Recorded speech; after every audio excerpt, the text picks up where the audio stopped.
From Virginia, my church is teaching the rapture. Now I understand that this is not true. How do I approach my pastor with this?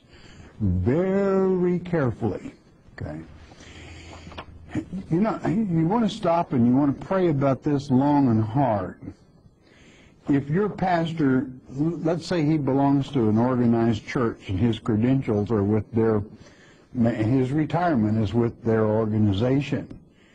If he were to stop teaching their doctrine, he would be excommunicated, his license would be jerked, his retirement would be thrown out. You see what you'd be asking him to do? And what I'm showing you is what a step it would take. Okay.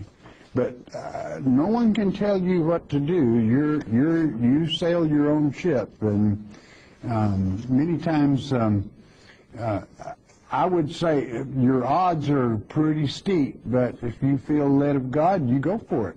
Wayne, and like I said, very carefully. Usually, Christ gave us a good example. I'll just spend just 1 second or two on this. How did Christ teach? Haven't you read? That's the way Christ would start. Haven't you read? I mean, it's written in the Old Testament. It's laid out there where a child can understand it. You've never read it. But then Christ many times asked with a question.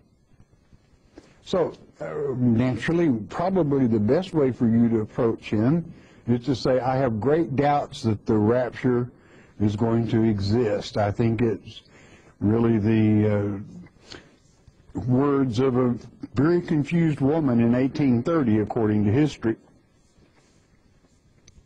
And the Bible says in 1 Thessalonians 4:13, don't be ignorant about this one thing like the heathen are.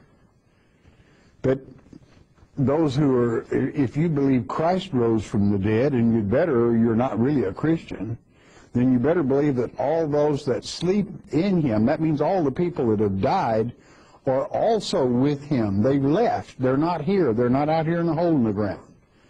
So for them, the gathering away has already taken place. And at the seventh trump, we that remain will join them in that spiritual body. Okay, why we're all changed at that time. He lays it out better in 1 Corinthians chapter 15, beginning with verse 35, but especially verse 50, 51, 52, and 53. Okay, pray about it, long and hard. Wayne from California.